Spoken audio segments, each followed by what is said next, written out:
Well, hello, everybody, and this is Auntie, and I am here to do my review of This is Polly, Season 1, Episode 7, Too Little, Too Late. A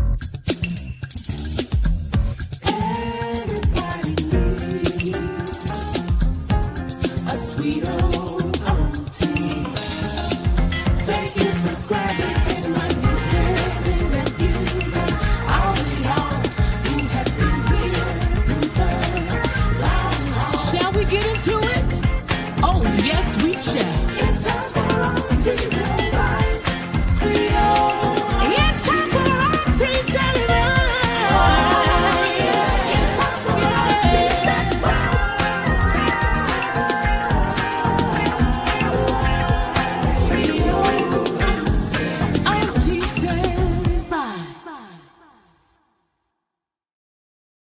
Well, welcome back, everybody, and this is your dear old Auntie. Let's get into this review of This is Polly. Hello there, Sugar. 4847. So, last week I decided that I was not covering This is Polly. I didn't think that it was enough going on downtown on the show for me to even cover. Hello there. Hey, Boo. Hey, Gamma Marty. I just did not think it was enough that was going on, and so I decided not to cover it. But this week I am covering the show, and yeah, we're gonna get into it as we get into it. I think a lot of what is going on is some foo la la.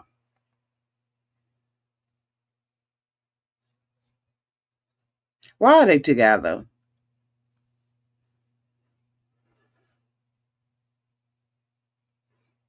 Why are they together, y'all? I don't understand it. I don't understand why they even think that we want to see this kind of relationship as toxic as it is. Last week on the episode, she had moved out, right? Because, basically he told her he didn't like her. She won't, somebody he wanted to be with, XYZ, knick-knack, paddywhack, and give a dog a bone. And so she, moved out of the house. He was happy about it and all that kind of stuff, right? And so, we were thinking that she was going to go her own way. And of course, she did not. Hold on for 1 second, y'all. Hold on.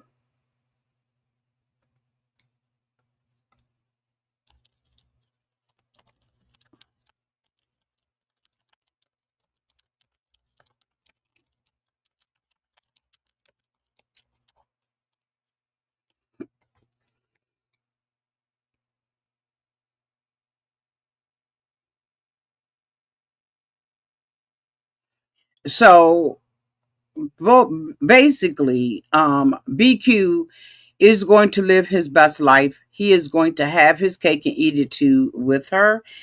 And this week she goes and she meets her girlfriend down at a diner. And her girlfriend brings her boyfriend, and her girlfriend's boyfriend is a friend of TBQ. And so the two of them are talking, because she had moved out and finally decided that she was going to go her own way. And so prior to them meeting at the diner, she had met with him. And he came with a bouquet of 15-day-old flowers, probably from the local CVS. And he has this letter that he's written out to her to, let her know basically where he is in a relationship. And so this guy is alluding to the fact that he wants to be back with her. But in this letter, he criticizes her, talks about her like a dog, basically to her face. Hey, Dom Don. Hey, Giselle. Hey, Yolanda. So he is, hey, Stevie Trues. Hey, actually, it's NP.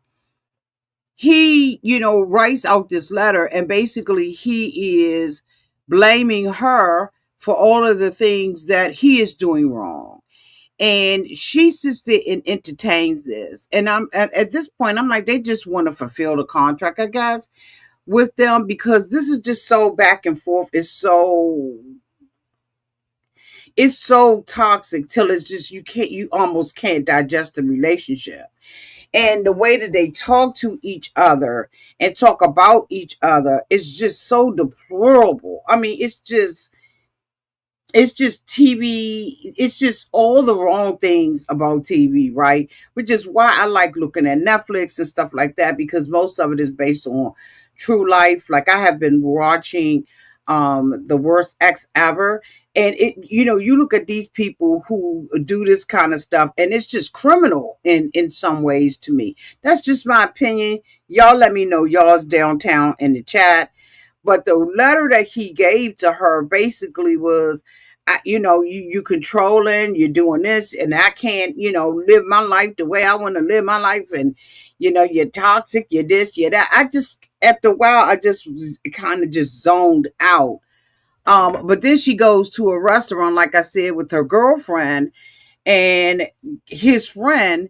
And she is telling her, look, don't go backwards. You are moving forward. You finally left, and don't go backwards. And so the friend is sitting across the table, who is a friend of DQ's, and he's telling her the opposite. Moreover, he invites him to the lunch where they were. Now I know this is scripted because the sun was up when they started it, and the sun was down when he finally showed up. I don't know if he didn't come during his call time, just doing what he wants to do.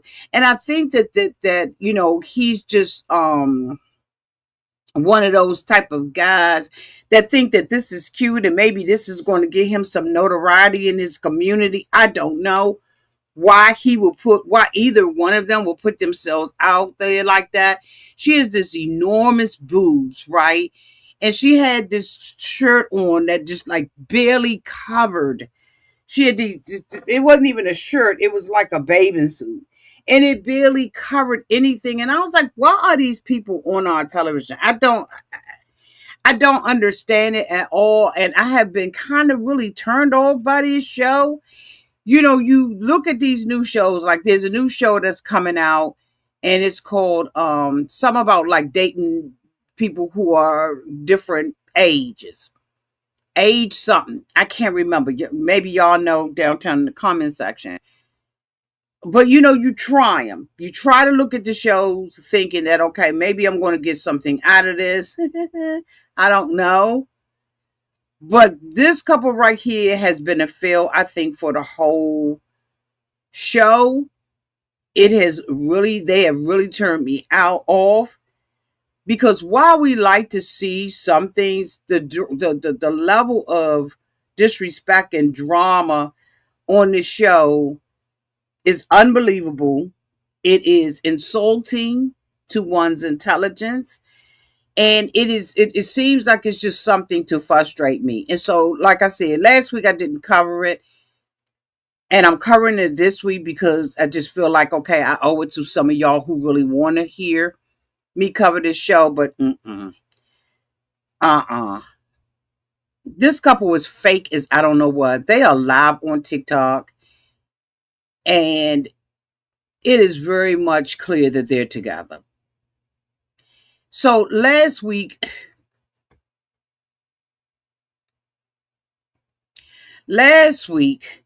we saw Molly go to a lawyer. And because the premise of the relationship, or the way that it started off, is she is supposed to be angry with they're supposed to be having problems in their relationship because Bree wanted Molly to get a divorce. So last week we saw Molly go to some attorneys to talk about getting this divorce. Now, from what I have been seeing and what I have been reading, they all three of them are together. And so maybe I'm wrong. Maybe the people on Reddit are wrong.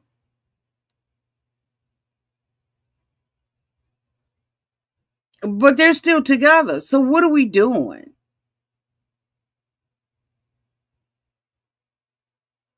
I started following them on I started following Marley, And I'm like, if they're going to be actresses, then they really need to take some training, because the relationship and the storyline is just, it's not believable.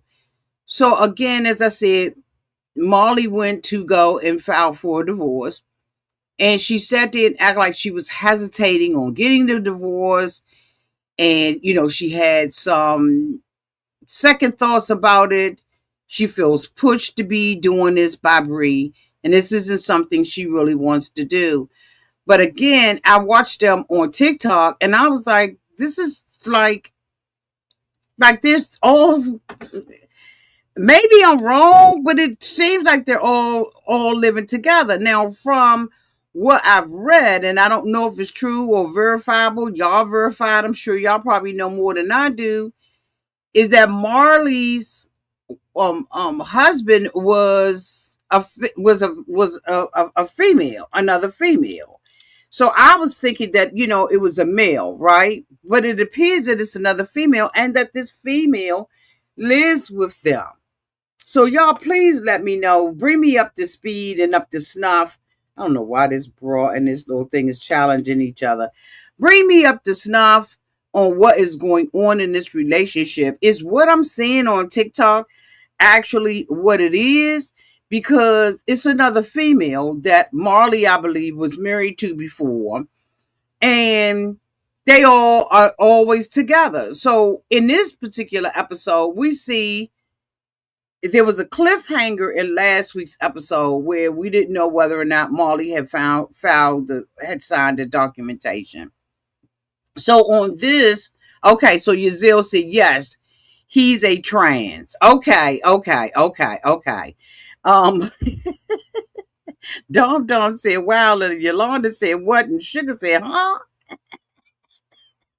Okay, but so Bree is, the whole premise is that Bree and Molly are having problems in their relationship because one of the girls that they're trying to bring in, because remember they said they want 999 women, right?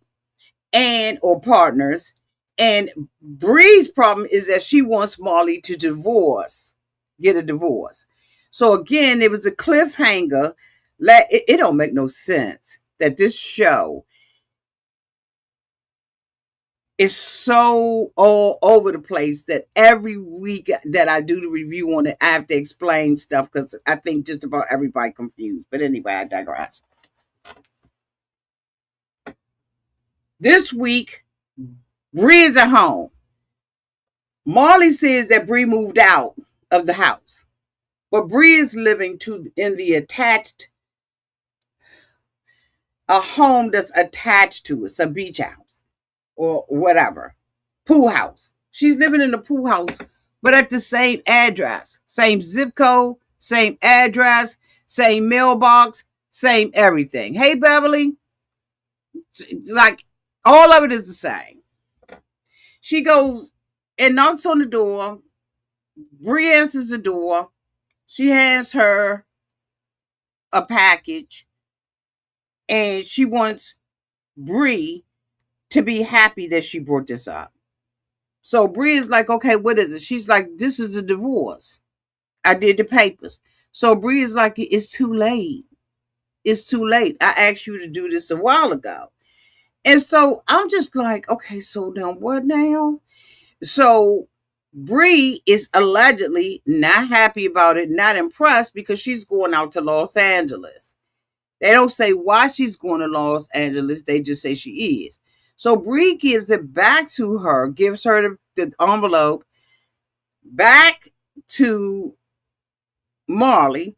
Marley is supposed to be upset. She pushes the door open and she's saying, this is what you asked me for.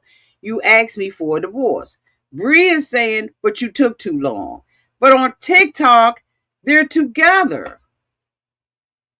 I don't know if they're married, they're not married, but I'm saying they used to be at some point in television, especially reality television, where there were certain things that you needed to keep under the rug. They did not want your real life to spill over into what they're trying to sell people. But now, in the day of social media, you can absolutely go back. It takes the, it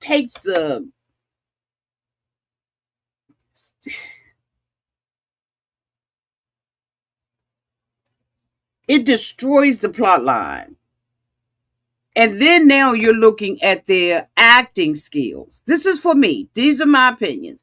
Now I'm looking at their acting skills and saying they really need acting classes. If this is something they're going to do, then I would suggest that they go to acting school, because I'm not buying it.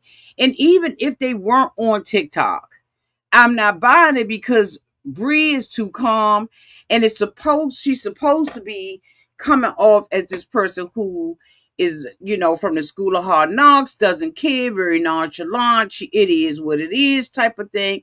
But you could just see that there is a bond between them, and that they're acting and they playing like house. You know what I mean? And I don't mean playing house and their relationship is fake. I'm just saying playing house is in trying to make us believe that they're not still together, that they're not going to be together. They haven't said why Bree is going to Los Angeles. But Marley is supposed to be upset with Bree, right, because of Bree reaction, and she went out and got this divorce that she had not gotten in, what, 2 years allegedly. It's just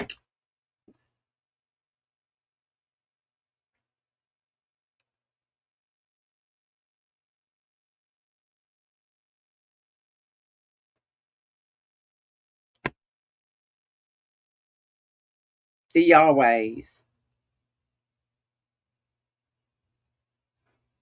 So of course we all know that a baby was born into the family, by the name of Yahweh Miracle.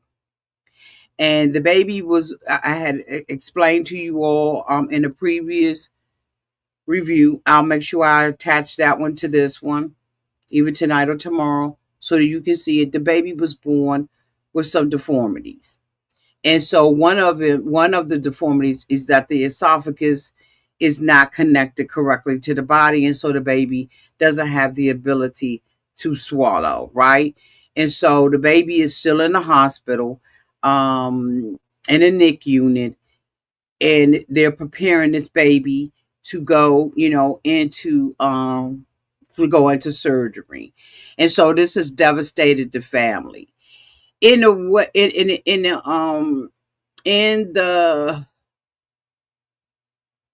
meantime, Yahweh Marty is still wanting to have a baby. Her mom comes into town, has not seen her in a while, disagrees with her being with Yahweh Poetic, but she wants to try to maintain a relationship with her daughter. Her daughter is in this relationship. The mother said that, people have already told her that this relationship was a cult, and her daughter has assured her that it is not a cult.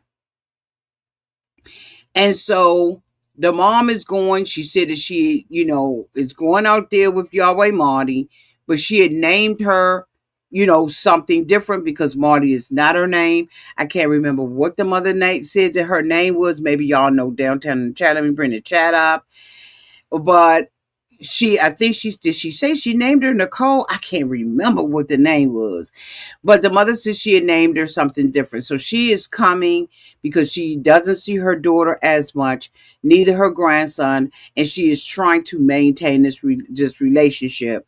And she said that she had started doing her own research and everything, and it's not a cult. So Yahweh Poetic indicates that this relationship is not a cult, because nobody is being forced to be there, that they can all walk away anytime they want to walk away from the relationship, and he is not holding anybody there against their will. That is always one of, in my opinion, one of the excuses or justifications that they use for not calling something a cult. Just because it's a cult doesn't mean that you don't have the ability to walk away from a cult. A cult is a cult is a cult is a cult. Exactly, Ryan. That's what all cult leaders say. Let me pull this up, okay, real quick. Hold on.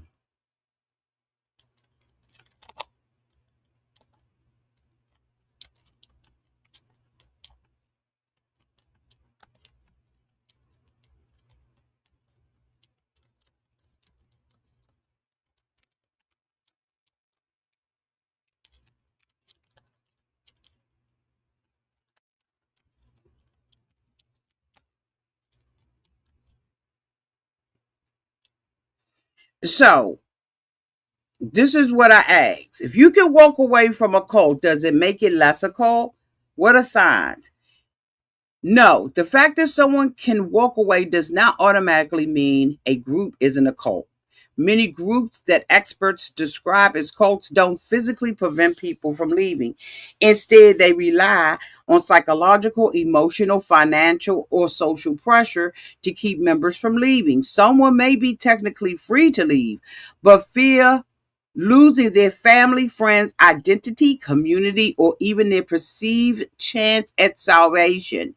Most researchers today prefer the term high control group rather than cult because the word cult is often used as an insult rather than a precise description. Here are some common signs experts look for: absolute or questionable leader. The leader is viewed as uniquely gifted, chosen, and beyond criticism. Members are discouraged or forbidden from questioning the leadership. The leader's words become more important than evidence or independent. Control over information. Members are discouraged from reading criticisms. Outside news or opposing views are labeled as lies or attacks. Members are encouraged to rely only on approved sources. Us versus them thinking. The group claims to possess the only truth. Outsiders are portrayed as dangerous, deceived, evil, or unenlightened. Leaving the group is equated with a moral failure or a spiritual destruction. Excessive demands. Members are expected to devote extraordinary amounts of time, money, or labor. Personal goals become secondary to the group's mission. Boundaries between personal life and group life disappear. Isolation. Members gradually reduce contact with non members. Relationships outside the group become discouraged. Family members who question the group may be viewed as enemies. It's fear based. It's instead of physical force, though some members may be kept in a group through fears such as fear of punishment, fear of losing loved ones, fear of spiritual consequences, fear of failing outside the group, fear that life outside the group is hopeless. Thought control. Members are encouraged to suppress doubts, avoid critical thinking about the group. Okay? That they would go on with confession and surveillance, financial exploitation, severe consequences for leaving. Just because he says that they can leave on their own. How? From what I understand from the show, and this is just my understanding, may not be factual or actual, their finances are amended together. So, how in the world are you free to go when your finances ain't going with you? Or you may have difficulty leaving with your finances. Like, stop this. This man is the only man in this group. Suppose one of the women want another man.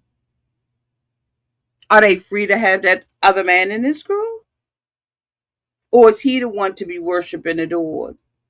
Is he the only one that can touch them and be with them and make children with them? There's a big distinction. And for me, it feels like somebody blowing smoke up my butt and telling me, no, it ain't what you think this is. Anytime her mother has to compromise her opinion, her thoughts, about this situation and it can't be free, and the mother sat up there and was kissing his butt, there's an issue. The mother can't really tell her daughter anything. She's steady trying to disprove. They had a guy to come in there called Yahweh King. Child, it looked like something off of Coming to America. I said, are we serious? Do y'all remember Coming to America when they showed up in New York? And they had the little rose petals on the ground, and it looked like that. But it was just like the Timu version of it. They had them coming up in this white Escalade and people jumping out and all this kind of stuff. And I was like, what the hell is this? Then the house is, I guess the theme color is green and white. And it's just gaudy looking. And they got all these kids standing around waiting for the king to come to the house to bless them. So he comes to the house to give them encouragement about, the baby. And, he did the best he could, and he said that he loved them and everything. So and I don't understand why everybody's first name is Yahweh. What is that about? So, Yahweh comes in and he talks to them about the baby and everything. It says that, she's a miracle and, she's blessed and all of that kind of stuff. And I'm just like, what is going on here? She's standing up there crying. He's crying because this man is in the house. They look like they killed the fatted calf, made the best meal. For this man to come in there for 5 minutes and he's the king? The king of what? So who do you serve? Do you serve each other or do you serve God? Like, that's what I don't understand. Like, what's the basis of this group, organization, or religion? I don't freaking get it. But anyway, he takes Marty, right? The mother comes in, and so Marty already has a son who's 12, and her son is not Poetic's baby. Now, we all know that Marty's been in this relationship for 5 years, and she is unable to have a baby. She has not been able to get pregnant by him. But he has 14 children, and they just had Yahweh Miracle. So they go to a doctor, a gynecologist, to talk about the process of IVF, whether or not she should be getting it, and all of this kind of stuff, right? Because Marty has a problem with Crystal. Crystal is the one that's in the picture that has the little thing that's hanging off of her arm, the tassels hanging off of her arm. Yes, Beverly. Mm-hmm. So,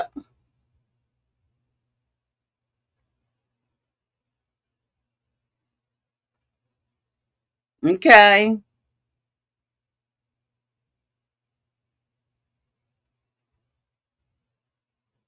Okay. Looking at y'all comments. So they go to a gynecologist and they start discussing her infertility issues.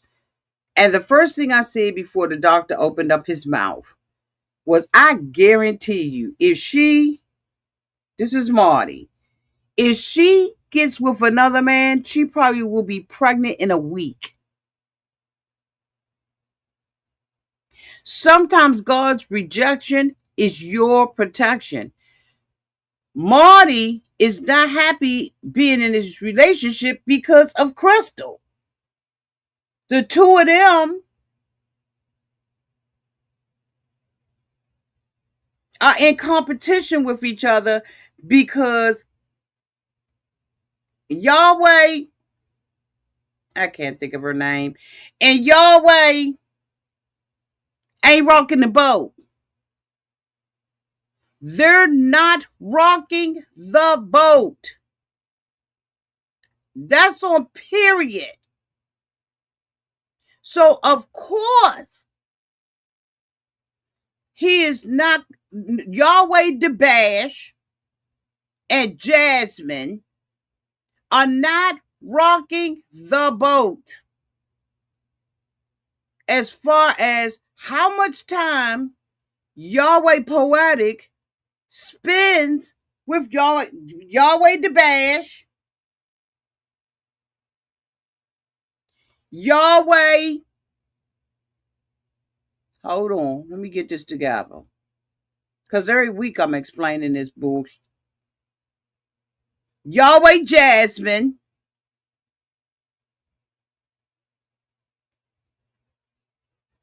they not rocking the boat. As you can see, this one is already pregnant in the cotton freaking picture. So they're having everything that they want out of this man. Even though the two of them know that Yahweh Poetic is with Crystal the most, they ain't saying nothing.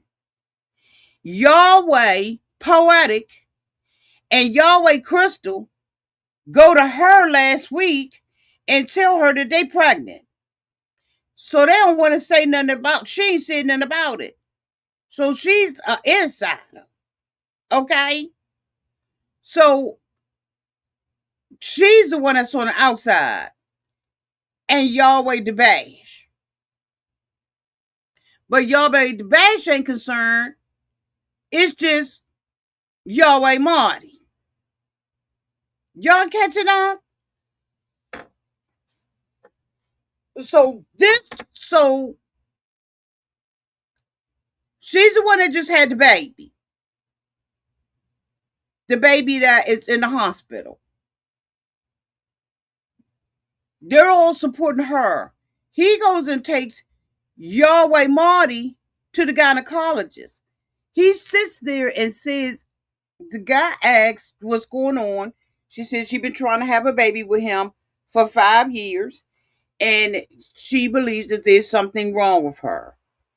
He asks Yahweh Poetic, how many do you have children? Oh, so she says, we have a son. He asks Yahweh Poetic, is that your son? He says, no. He said, how many kids you got? He said, 14. So it ain't a damn thing wrong with me. Ain't nothing wrong with me. Because I was able to produce 14 children. What he did not, he stopped short of saying, is that Yahweh Crystal is pregnant now. Let me tell you something. Just because those 3 women had babies by him, don't mean it ain't nothing wrong with him. And the doctor told him 40% of the time when a woman cannot conceive, it is not her but the man. Now, I truly believe that.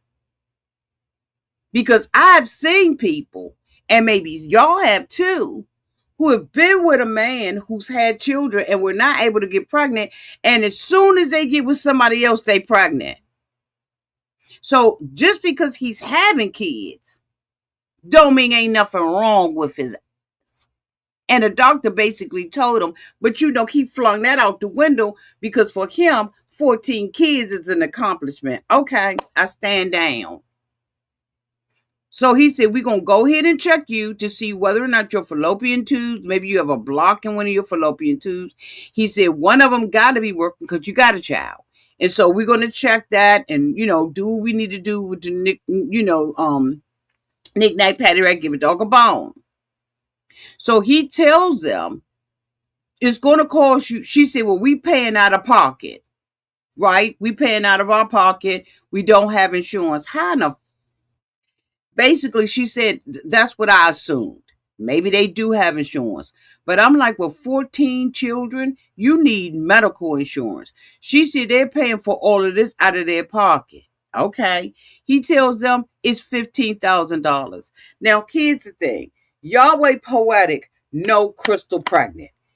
They also know that Yahweh Miracle is in the hospital, and they don't know how much it's going to cost them. It's actually going to cost them over the years because of the disability that she has.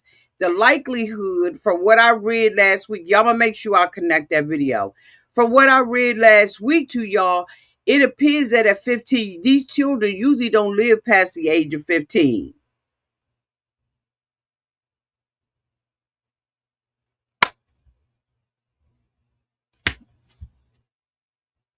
and they coming out their pocket, I'm assuming. So he's taking, he took Yahweh, he took Yahweh Marty there under false pretense because he know Crystal is pregnant. He's trying to pacify her. He know God daggone well that he is not willing, in my humble opinion. This is my opinion. He know daggone well he has no intention of coming up off that money. So she's hopeful. She at the doctor, her mother done came to town, all that old bull, right? So that they could, try to see whether or not she could have a baby. The next day, they all go out to a restaurant.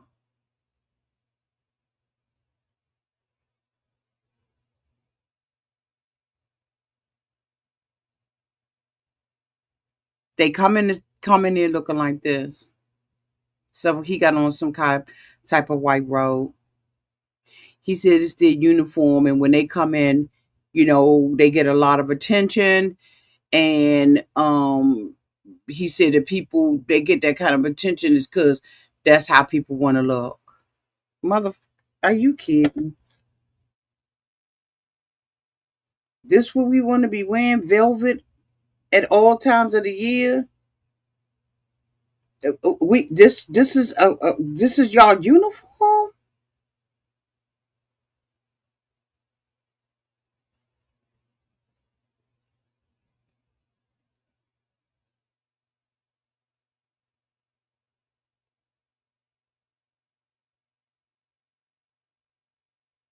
And this is what people aspire to look like? Okay. So anyway, they're all sitting at the table. It is so orchestrated. Why Yahweh Marty did not understand that this was a setup, I don't know. They sit at the table.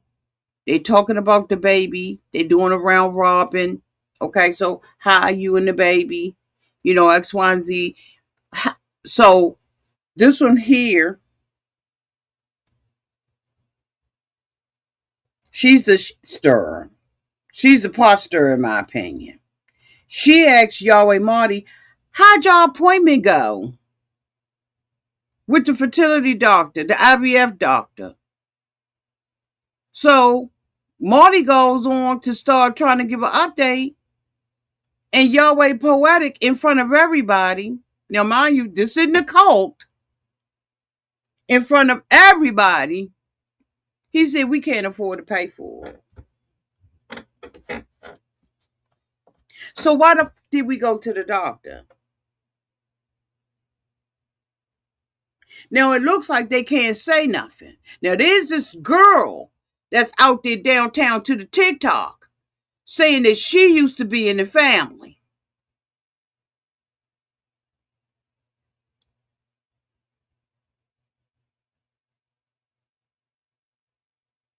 She talks about why she left. She looked like she 12. She just as beautiful as she could be. She said she left them. Now, there's no verifiable proof in my opinion, which is why I left her alone. Because she's going to have to prove that she in there. Because people will go on TikTok and say anything, and then you go and pull this up in a line. So they asked her in front of everybody, and he says, we can't afford it. You can see she's crushed. She's trying to convince her mother that everything okay. I don't think he like her. I'm just being honest. I don't know what it is, but I don't think he likes her or love her. I think he tolerates her. I think she got in the family and he tolerates her. Does he? I'm wondering if he makes her feel like she's a failure because she hasn't had a child. Because I thought it was weird when he sat there and was like, "Oh, I ain't the one with the problem," and she was like, "Yeah, I'm the one with the problem," and the doctor was like, "Ah, ah, ah, ah, ah. Ah, ah, ah, ah, ah." Why would you do that? Knowing that she has insecurities, the girl is crying every time you look up, and you gonna sit there and say, I ain't the one with the problem. I got 14 kids, it ain't me. That was cruel. You got 14, she got one. So how she get pregnant by with that one? Okay, I'll wait. Anyway, she brings her child into this relationship. I don't understand. That's, so anyway, they have this little book. Now Yahweh Poetic and Crystal, Yahweh Crystal are sitting on one side of the table. Girlfriend here is sitting at the head of the table. And these two are sitting, Dabash and Crystal are sitting together. They got this little book, story picture book, beautiful picture book with the pictures of the kids and all of that kind of stuff. And they going through it. And they get to a page where it's nothing but a bunch of sonograms. And say, we got room for one more. So they're like, who is this? Who is this? You know, who is this? Oh my God. So, of course, Yahweh Marty is like, heart probably in her drawers. She's like, is somebody pregnant? Is it Crystal? And they like, we've been trying for a while. And now I'm pregnant. When I tell you,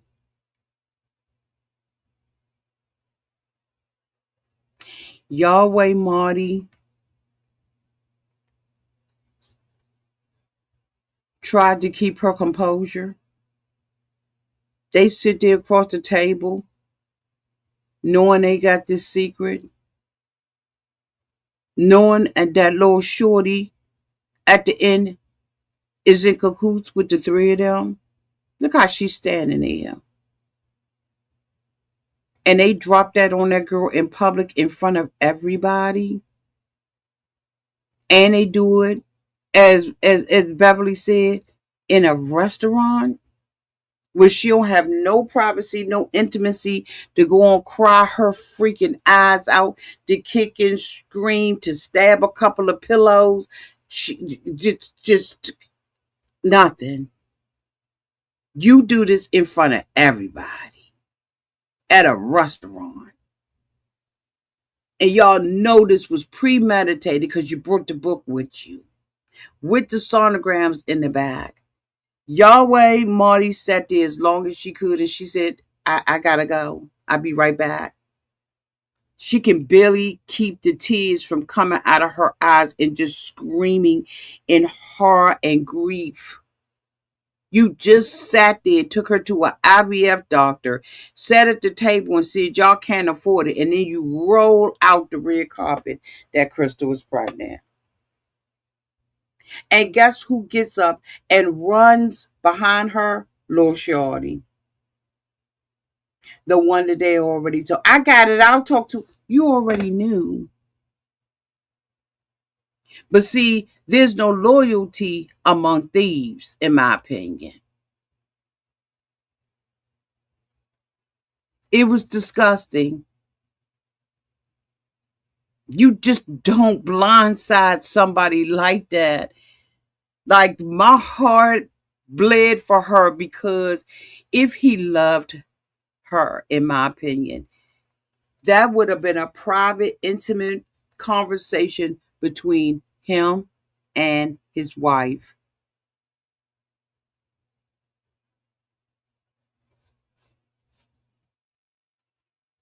And then the little fake snake is the one running behind her. Bitch, you already knew. And so what you gonna pretend like you didn't? So you got a script, a manuscript that you gonna read off of? Like what Yahweh philosophy, scripture, or whatever applies to the Bush George's pool? And y'all want somebody to think that this is a good organization?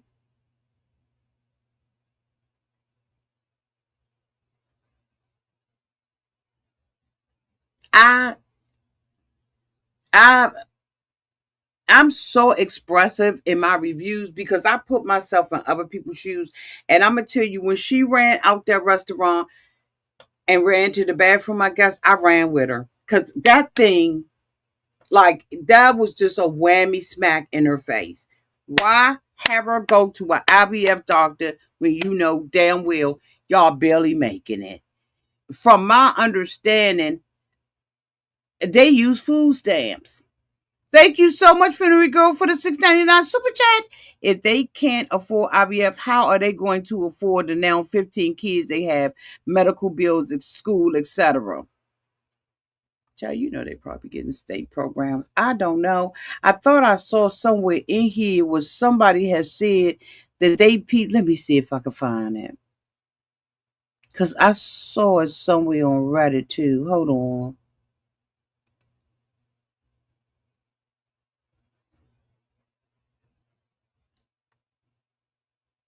Ryan Round 783 said, yes, they're on food stamps. It showed on the register during their grocery shopping trip.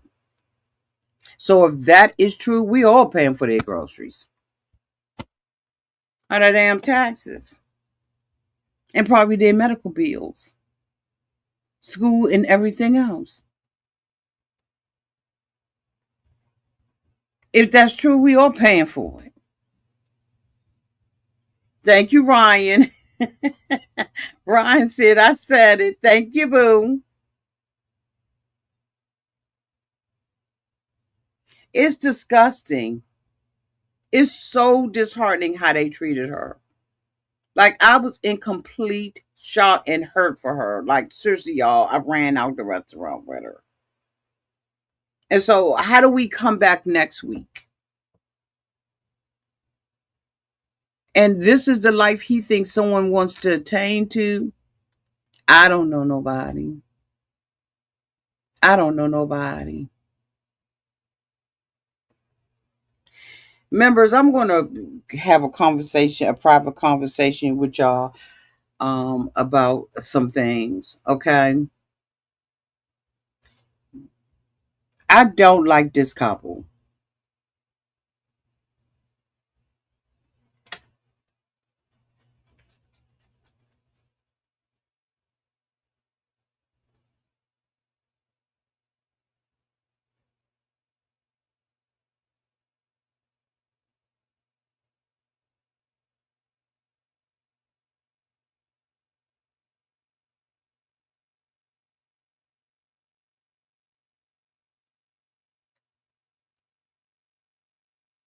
The way that they treat Nita is like the help.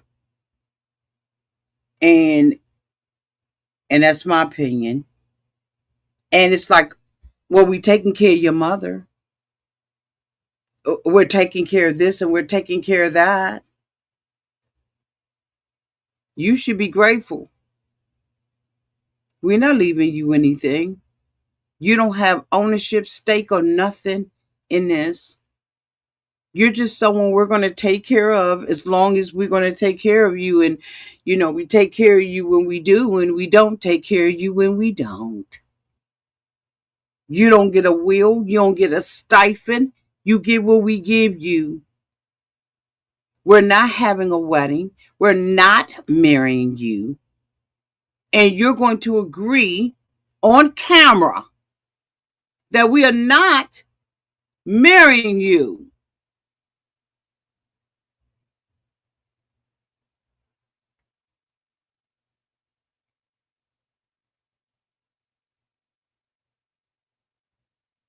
Nita said, I said before that I was having a wedding. They said, no, you didn't. She said, and y'all never corrected me. They said, no, you didn't. But you didn't. She said, yes, I did. And they ran back that bean footage where she absolutely said that. Moreover, Cammy introduced it at the pool party as a ceremony that they're going to be having a wedding. Cammy said it. There's some imbalances here and they know it.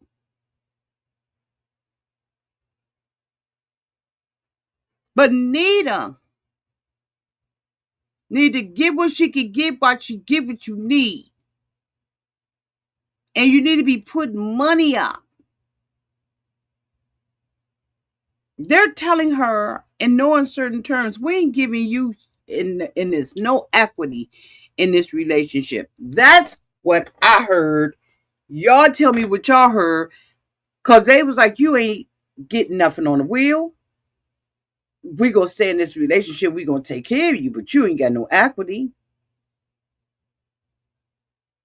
I mean, are they offering the girl a 501k plan? Like, what are they giving her? This is what we offered you. We ain't promised you anything else. So if you stay in this relationship and we taking care of you and your mama or family member, whoever they taking care of, that's all you're getting out of this. So Nita is saying everything that we built together, y'all saying I ain't entitled to it. I ain't building nothing with y'all. I'm just basically another child.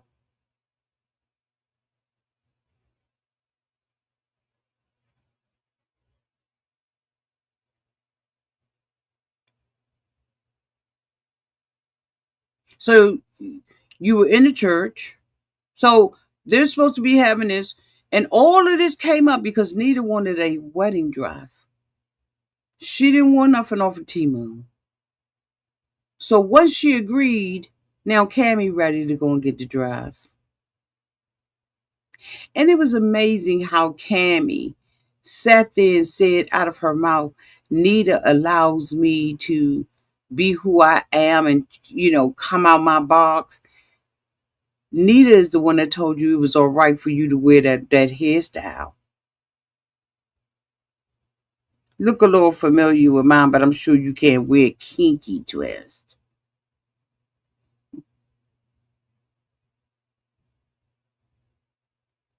Nita gave you a pass, but not all of us did. We ain't give you a pass. But Nita can't even get a wedding dress.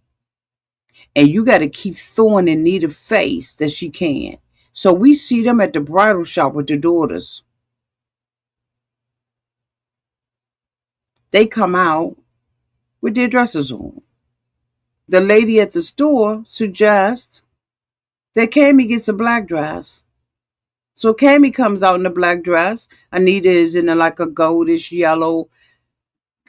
It was hideous, in my opinion. And Cammy don't like the dress. She likes it, but she don't like it. Nita don't like it. Because Nita said this is a wedding. I needed it to be a wedding dress. So Cammy, who does not want a wedding, who has made every effort to make sure that Nita know, bitch, this ain't a wedding, goes out and comes back in a mother wedding dress.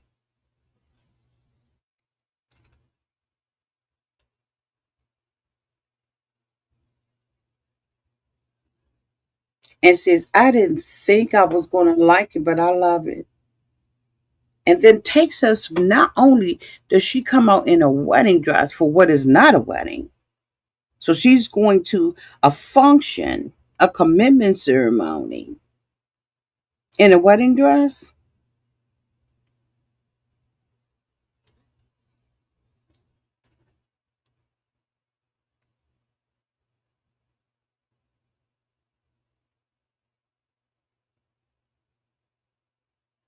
And they're like, oh my God, Mom, it's beautiful. And oh my God, Mom, oh, Mom, you look so pretty.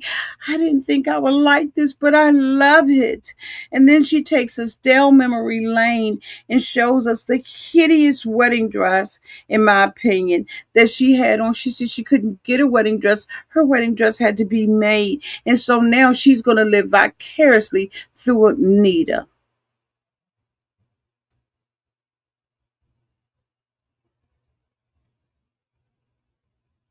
And they want to take away, in my opinion, her blackness by saying Nita instead of Nita.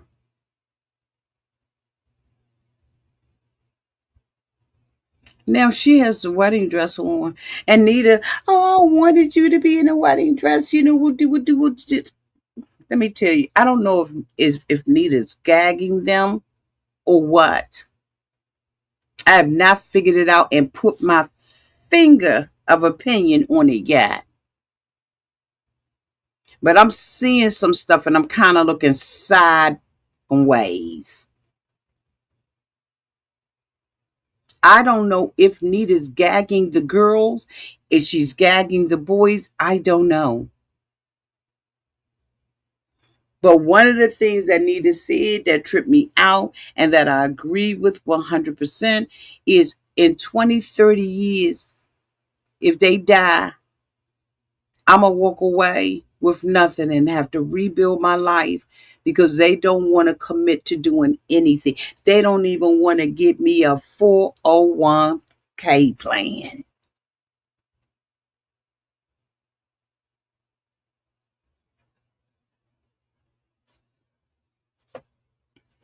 They said this stuff going on, kids, and we ain't never changing that. You get what you get and you agree on that.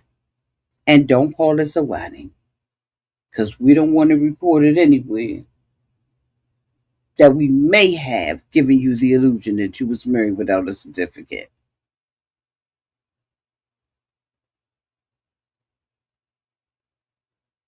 And so Nita, ask her, how do you feel in the dress? I feel beautiful, but I want you to know this is not a wedding. Do you understand that?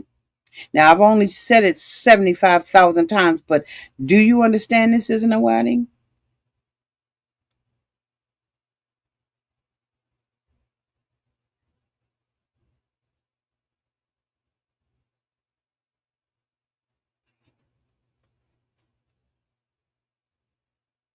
We get what we accept. We get what we think we're worth. And in my opinion, Nita don't really know her worth. Or either for the time, this is what Nita feels like she wants. Either way, it's Nita's choice to make. But I can sure see the forest beyond the trees. There's a forest over there.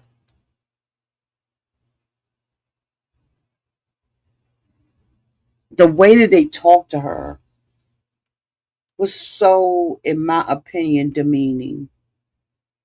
And I would have walked away from there feeling completely used and worthless. I said I would have. But maybe Nita sees the greater cause. I need them to take care of my mama. So I'm going to go with the flow. I'm going to live in their house. I'm going to do what I do.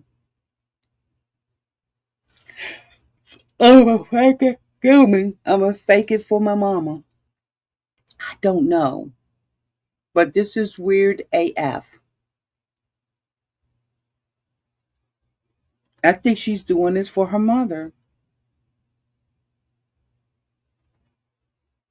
Do I think that Nita will never forget the words that they have said to her and how they've treated her and what she's had to agree to because she felt like she had no other alternative? I'm just asking. I don't know what her motives are. And it's the tone.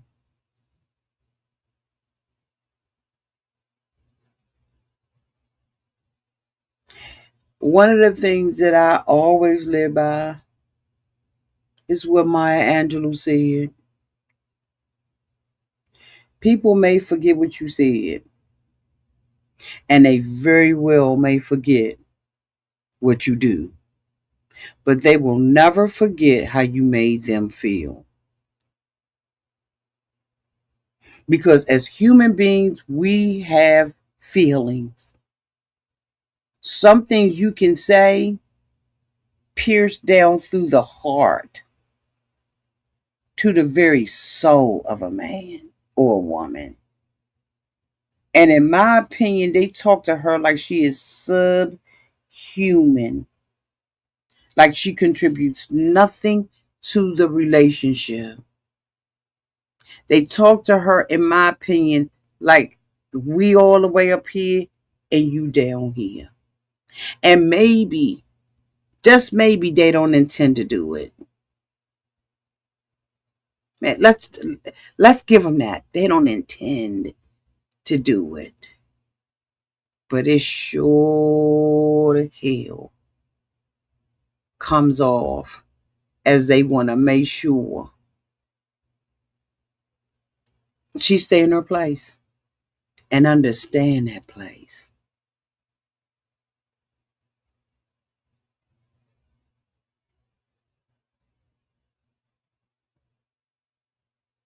We make the rules. You get to be with the person for 4 hours. You can't have a relationship outside of this. You're here with us. If I'm going to have a relationship with you, Nita, according to Cammy, I got to be in control.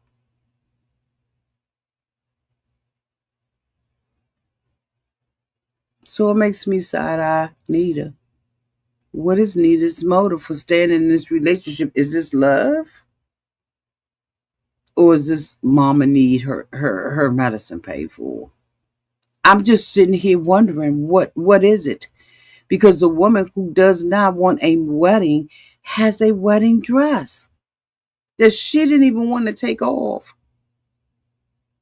And then she has a conversation with Nita and says, this is going outside of what we desired. You damn right, you got a fucking wedding dress. How is this Nita when you got the that wedding dress just took this to another level. But this is Nita fault. You gotta have a conversation with Nita and say, Nita, this is what we said, we're gonna do it at the lake, it's gotta be here it's gotta be there. I mean, we can't have, this looking like a wedding, but I am gonna wear a white wedding dress because I never got a chance to wear one at this level. It was made.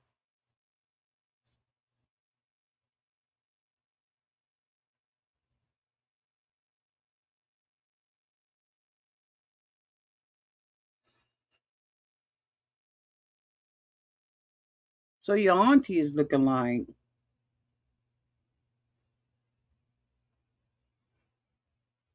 oh, for real? This what we doing? I mean, just giddy. Why didn't she want that for Nita?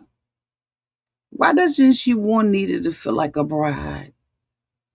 Even if just for one day. What will it take away from them for Nita to feel special and loved for one day? They can't even give her one day. And then you gonna tell her what to say. Don't you say wedding. Don't you say wedding. Nothing. Just a commitment ceremony. Why you gotta tell a grown woman what to say? What words she can and she can't.